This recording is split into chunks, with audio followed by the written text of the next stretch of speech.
पुण्यातील जैन बोर्डिंग हाऊसच्या जमिनीवरून शिवसेनेचे महानगर प्रमुख रवींद्र धंगेकर यांनी भाजप नेते आणि केंद्रीय राज्यमंत्री मुरलीधर मोहोळ यांच्यावर टीकेची झोड उठवली होती।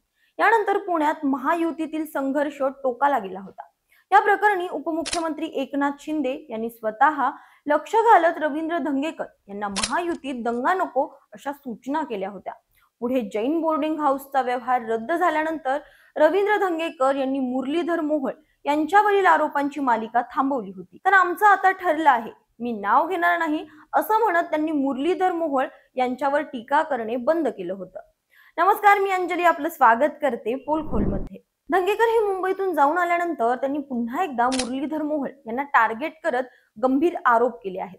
पौडफाटा येथे हिंदुत्ववादी कार्यकर्त्यांवर मुरलीधर मोहोळांच्या गुंडाने हल्ला केला असल्याचा गंभीर आरोप रवींद्र धंगेकर यांनी केला आहे।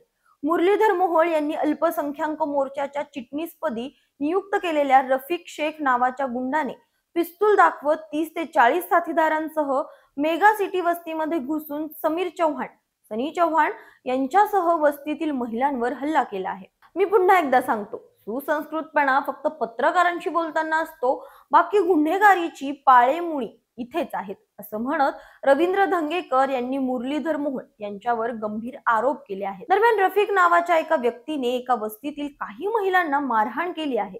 हा रफिक नामक व्यक्ती भाजपच्या अल्पसंख्याक मोर्चाचा सरचिटणीस आहे। त्याचं अभिनंदन केल्याचं पत्र आणि फोटोही मी पोस्ट मध्ये टाकले आहेत।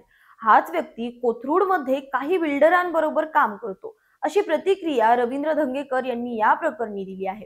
रवींद्र धंगेकर हे गेल्या काही दिवसांपासून केंद्रीय मंत्री मुरलीधर मोहोळ यांच्यावर जोरदार टीका करत आहेत।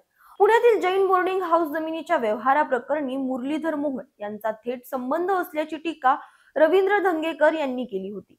त्यानंतर जैन बोर्डिंग जमिनीच्या व्यवहारामध्ये असणाऱ्या गोखले बिल्डर्स सोबत मोहोळ यांचे हितसंबंध असून त्यांनी आपल्या मंत्रिपदाचा गैरवापर गोखले यांच्या फायद्यासाठी केल्याचा आरोपही रवींद्र धंगेकर यांनी केला होता। इतकंच नाही तर महापौर पदाच्या कार्यकाळादरम्यान मोहोळ यांनी बढेकर बिल्डरची गाडी महापौरांची गाडी म्हणून वापरल्याचा आरोप धंगेकर यांनी केला होता। हे प्रकरण आता काय वळण घेणार? महायुतीतली ही फूट वाढेल का, की एकनाथ शिंदे पुन्हा मध्यस्थी करतील?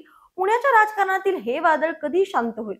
तुम्हाला काय वाटतं? कमेंट्स मध्ये नक्की सांगा। अशाच माहितीपूर्वक व्हिडिओसाठी आमच्या चॅनलला लाईक, सबस्क्राईब आणि शेअर करा।